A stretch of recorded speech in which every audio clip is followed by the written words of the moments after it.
Hey there! Today we're looking at how to add background music to your recordings using Anchor on the web.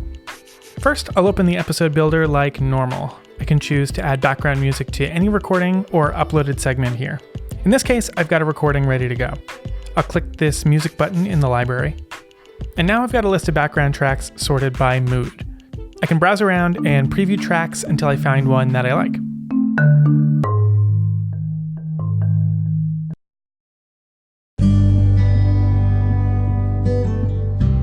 And then I can hear the track mixed with my recording. I'll even hear how the music automatically fades to make room for my voice.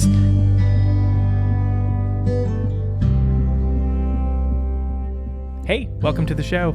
I don't want to waste a single minute, so let's get right. And down here I can even change the volume of the music to get the perfect mix.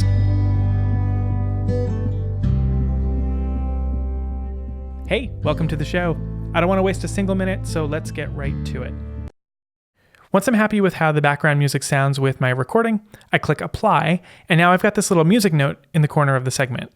That means my background music is applied, and I can add that right into my episode. And just notice that I can change the background music right from the episode builder, or even add in background music to segments that are already in an episode. So that's background music in Anchor on the web. Thanks for watching.